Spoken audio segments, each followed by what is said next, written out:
안녕하세요. 파산관계인 홍익필 변호사입니다.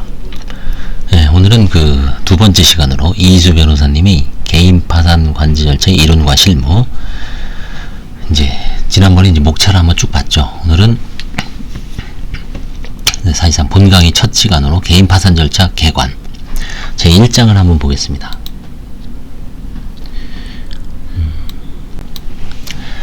개인 파산 절차 개관 해서 뭐가 나오나요? 개인 파산 절차의 의의가 나오죠. 개인 파산 절차의 의의에 대해서는 아래 대법원판결과 헌법재판소 결정을 잘 설명하고 있다. 뭐 굳이 안 읽어도 되겠죠. 갱생, 그렇죠? 경제적 회생을 위한, 그래서 이제 뭐 합헌이라는 얘기고요. 나름대로 좋은 그 취지에서 지금 시행이 되고 있죠.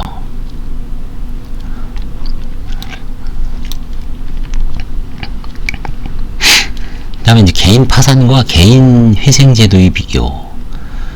개인 회생은 결국 3년에서 5년 정도 가용소득을 n분의 1로 투입해서 갚는 거고요. 파산은 그냥 현재 있는 재산 중에 면제재산이나 강제집행을 할 수 없는 걸 빼고 나머지를 탈탈 털어서 채권자에게 나눠주고 면책을 시키는 겁니다.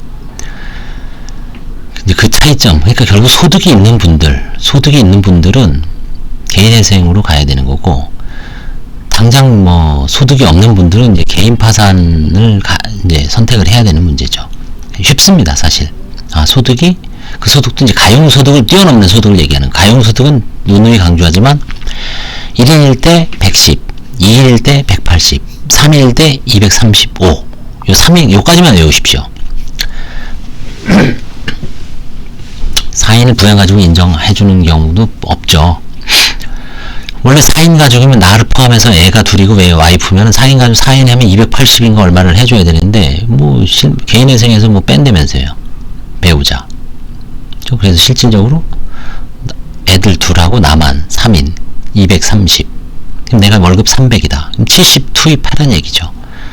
근데 배우자가 만약에 뭐 가정주부인데 벌질 못해요. 애들 키우느라고. 그럼 사실상 280으로 다 인정해줘야죠. 그쵸? 지금 무슨 변동의 논의가 있는 것 같습니다. 최근에 판사님한테 이메일 온 걸 보면 회생 준칙을 이제 개인 파산보다는 개인 회생과 관련된 거고요. 개인 파산도 영향이 있죠. 왜? 개인 회생으로 가는 한계선도 심사를 하거든요.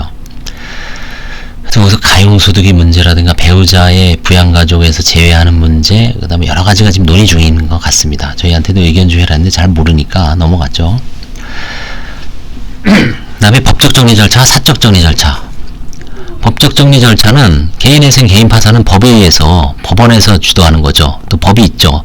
채무자 개인회생 및 파산에 관한 법률. 근데 워크아웃이나 개인 워크아웃, 국민행복기금은 이거는 사실 그냥 자율협약입니다. 신용회복위원회하고 한국자산관리, 캠코 있죠.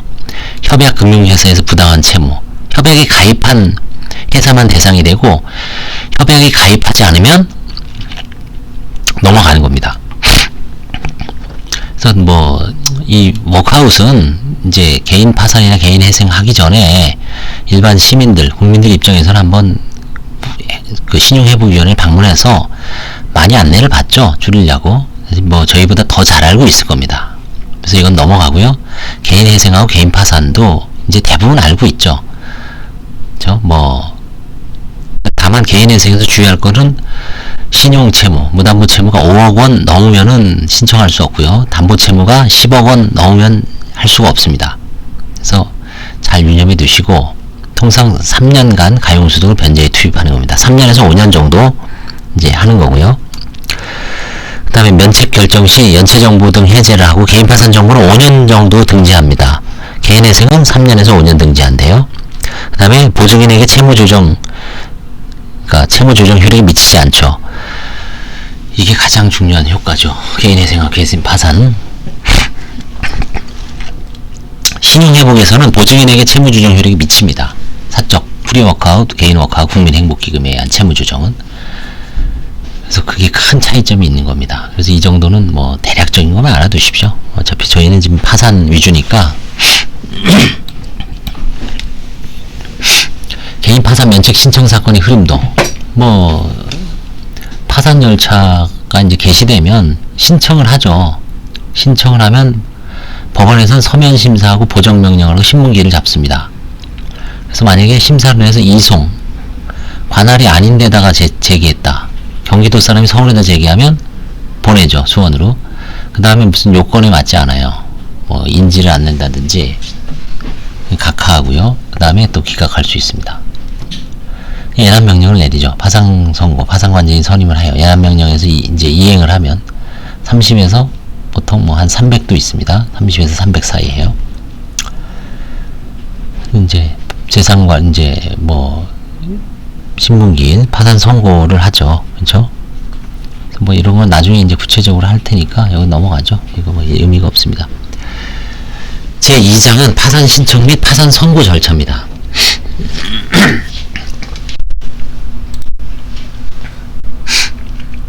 이제부터 좀 중요하죠. 파산 신청 시 채무자의 주의사항은 뭘까요? 채권자 누락을 주의해야 됩니다. 아무리 강조해도 그쵸? 이 누락채권 소송은 참 어려워요. 저도 계속 지고 있어요. 저도 예전에 한번 졌고 얼마 전에 졌고 이번에도 졌고 뭐 열심히 한다 그러지만 참 개인 채권자들은 잘 안 믿어주더라고요. 개인 대 개인. 금융기관권 이제 누락된 거는 쉽게 구제해 주는 것 같은데 개인 대 개인은 구제를 잘 안 해주는 것 같아요. 원망을 들어서 그런지. 그래서 우리도 이제 신청을 할 때 이걸 어떻게 하냐면은 신용조회를 일단 합니다. 신용조회를 민간 서비스회사에 신용조회하고 한국신용정보원에다가도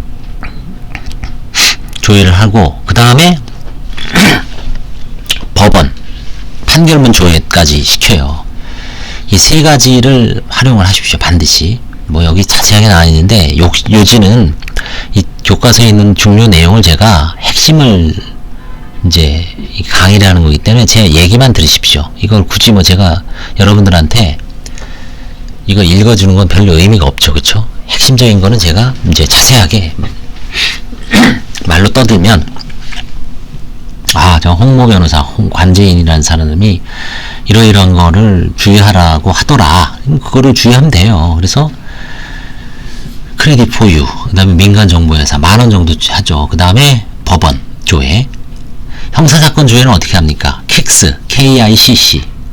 킥스도 한번 조회해보세요. 공인인서가 있으면 할 수 있습니다.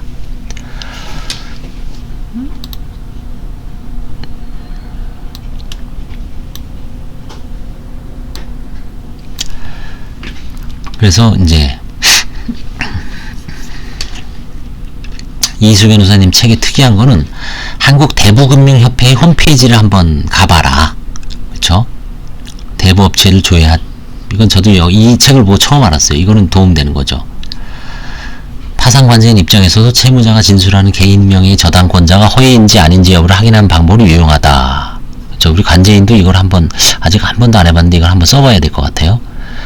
한국대부금융협회의 홈페이지 부동산 담보로 이제 차용한 경우에 얘기합니다. 대부업체. 그 다음에 해외 출국 시 법원 등에 보고를 해야 되나봐요. 구파산법 하에서는 파산자가 법원의 허가를 얻지 아니하면 거주지를 떠날 수 없었습니다.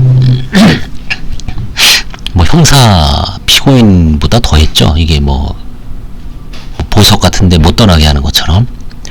만일 파산자가 이를 위반했을 때는 1년 이하의 징역, 1,000만 원 이하의 벌금에 처하도록 했는데 이건 이제 없앴죠. 그래서 해외여행도 갈 수 있습니다. 다만 국세징수법 7조 1사, 제8조 등에 근거하여 국세청장이나 지방자치단체 등이 고액 체납자에 대하여 법무장관의 출입국관리법에 따라서 출국 금지를 요청한 경우에는 이제 해외 출국이 금지가 돼요. 그건 이제 고액 체납자만 해당되는 얘기입니다. 다만 파산 신청을 하였다고 해도 출입국 제한 조치를 받지 않는다고 하더라도 해외여행을 하게 되면 이제 알릴 필요가 있죠. 제 의뢰인 중에서도 지금 이분이 이제 미국 갔어요. 플로리다 쪽으로. 근데 코로나 걸려갖고 지금 들어오지도 못하고 저하고 이제 국제전화만 아니면 보이스톡 뭐 카카오톡 같은 거 있죠. 이런 걸로 해서 이제 조사는 다 끝났습니다. 일부 좀 여동생 도움을 받아서 환가를 해서 지금 돈 나눠주고 있는데, 그분은 아마 뭐 다시 지금 미국 우리나라로 지금 들어오면 자가격리해야 되고 뭐 돈 내야 되고 골치 아프죠. 그래서 제가 보기엔 법원 출석도 못했어요. 신청해놓고 외국 갔는데 작년 10월인가 언제 재작년인가요 벌써? 아니구나, 작년이구나. 작년 하여튼 코로나 터지기 전에 9월인가 10월에 출국을 했는데 파산 신청은 이제 그 전에 했죠. 7, 8월에 뭐 먹고 살기 위해서 미국 간 거죠. 이제 그 애 데리고 갔는데 거기서 2월에 3월에 어떻게 됐습니까? 코로나가 터졌고 미국은 지금 난리죠. 사실은 미국은 뭐 말이 자유주의 국가지 코로나 마스크 안 쓰잖아요. 잘. 그래서 지금 하루에 뭐 몇만 명 지금 해서 뭐 전체 감염자가 벌써 100만 명인가 넘었죠. 그렇죠? 우리나라 지금 오늘 뭐 200명, 300명에서 다시 1.5단계로 조치가 취해돼서, 그렇죠? 걱정인데, 하여튼 그분은 해외에서 나가서 아마 안 들어오는데, 그렇다고 판사님이 면책 불허가 시킬 수는 없습니다. 뭐 재산 아무리 조사해봐야 다 끝났고, 일부 돈 문제된 거, 나갈 때 이제 국민연금을 다 해지해서 일시불로 받았어요. 한 4천 정도를. 뭐 그런 제도가 있나봐요. 또, 나 이제 해외로 이민 가니까, 국민연금 안 받겠다. 일시불 내가 그동안 낸 돈 다 토해내. 그래서 국민연금 한 3, 4천인가? 4천 얼마 받았어요. 그걸로 이제, 자기를 도와준 동생 카드빚 같은 걸 싹 갚은 거죠. 동생의 빚은 많이 줄었죠. 그래서 그게 이제 이론적으로 다른 채권자들이 해야 하는 보편상자라 그랬죠. 편파행위에 해당되죠. 그래서 이제 제가 환수를 했습니다. 그래서 이제 그분은 법원에 선고 출석도 안 하고 관제인도 온라인 면담, 카카오톡 면담이나 아니면 전화만 하고, 그 다음에 한가는 했지만 마지막 집회기일에 종료 출석도 못 하고 코로나 때문에. 그 사이에 뭐 극적으로 백신이 개발되지 않는 한 하여튼 유일하게 면책받는 분인 것 같아요. 관할은, 원칙적 토지 관할은 자기 주소, 사는 데입니다. 사는 데. 근데 이제 영업소가 있는 데도 된대요. 채무자의 주된 사무소나 영업소. 무슨 얘기냐면 내가 경기도에 살아도 서울에서 장사를 하면 된다는 얘기죠. 그렇죠? 그리고 이제 직장도 돼요. 사실은 직장 근무하는 사무소니까. 그래서 사실 최근에 어제 어떤 관제인도 그러던데 서울로 많이 이동해서 파산 신청을 하고, 저도 그렇게 권해요. 뭐 수원 의정부 힘들잖아요. 그쵸? 인천도 시간 뭐 별거 아닌 사건을 갖고 10개월 1년 끊는지 모르겠어요. 그냥 빨리 파산 선고해서, 그쵸? 관제인한테 떠넘기고 빨리 조사해서 그냥 한 6개월 좀 한가 내는 건 한 10개월 끝내야 되는데, 뭐 선고하는데 10개월 걸려요. 선고하는데 1년 걸려요. 의정부는. 수원은 10개월, 의정부도 한 10개월 걸려요. 그러면 빨리 파산관제인 증언을 하든지, 그쵸? 그 다음에 뭐 판사를 좀 이쪽으로 좀 자원 배분을, 그쵸? 인력을 좀 배치해서, 지금 그러지 않아도 지금 빨리 면책을 받고, 다시 뭐 코로나 때문에 난린데, 같은 서울 수도권인데, 서울은, 신속하게 해주는데, 세 달이면 일단 선고를 하잖아요. 그쵸? 쭉 한 150명, 200명씩 선고하죠. 1호 법정에서. 그쵸? 경험이 있으면 알죠. 그리고 관제인한테 해서, 두세 달 내에 그냥 뭐 환가할 거, 면책 불허가 될 거, 그쵸? 소송할 거 딱 구분해서 하잖아요. 그쵸? 다른 데 뭐 민정, 저희도 이제 수원, 인천, 의정부에 사건이 있어요. 신청 사건. 그걸 할 수 있으니까. 그거 답답해. 미쳐버립니다. 그래서 이제 뭐, 직장을, 뭐 대리운전이라도 서울 소재, 제가 농담 삼아, 대리운전이라도 서울에 있는 회사에서 해라. 경기도에서. 저 출퇴근하면서. 여자는 어디 서울 소재 음식점이라서 설거지라도 해라. 그쵸?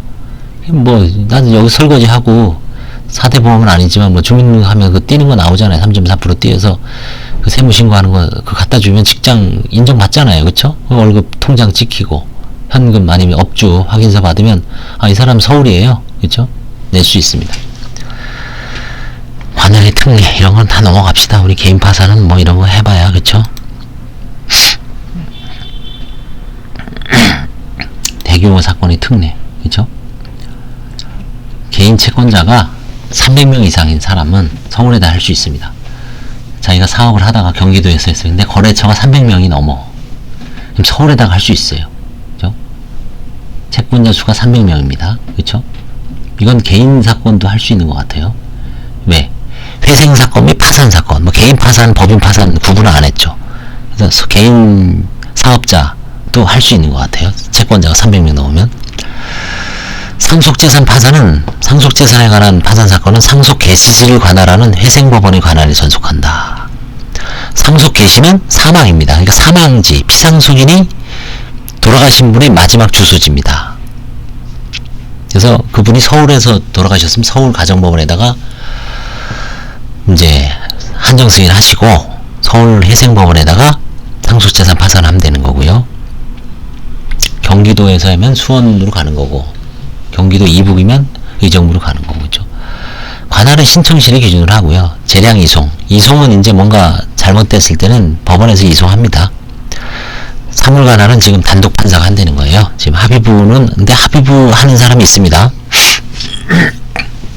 제가 옛날에 얘기했지만 김성훈이라고 쳐보여 보십시오. FX 선물 옵션 김성훈 서울 동부지방법원 지금 한 10몇 년 선고받으신 분인데 그 사람 지금 채권자 파산 진행 중입니다. 서울 회생법원에서. 근데 법인 파산부에서 하고 있어요. 합의부에서.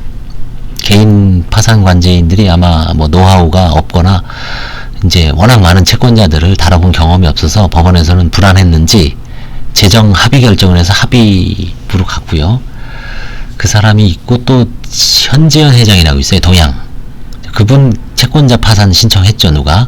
그래서 파산 진행 중입니다. 면책 신청을 안 했어요. 현재현하고 김성우는. 그 두 사건은 현재현 씨 사건은 개인 파산 관제인이 합니다. 그거는 어떤 변호사님이 지금 열심히 하고 아직 끝나지 않았는데 가끔 물어봐야 되는데 지금 하고 있는 것 같아요. 근데 그 다중 피해자 FX 선물 거래로 해서 이제 해외에다가 선물 옵션 투자해서 다단계로 자금을 모집한 거죠. 그래서 징역 한 뭐 하여튼 10년 이상 12년인가 받았을 거예요. 15년 받았는지 하여튼 그 다음이나 네이버 구글에 딱 치면 나옵니다. 그 사람이 이제 개인 파산인데 합의부에서 한다는 게 그래서 이 합의부 관할도 개인 파산에서 있을 수 있다는 거를 이제 알 수 있습니다. 자, 그 다음에 파산 신청권자, 파산 능력, 파산 원인. 제가 약속이 있어서 오늘 여기까지 하겠습니다. 죄송합니다. 다음에 한번 다음 주에 다음에 내일 여기부터 진짜 중요한 거예요. 파산 신청권자, 파산 능력, 파산 원인 2장 3절부터 이어서 한번 하겠습니다. 감사합니다.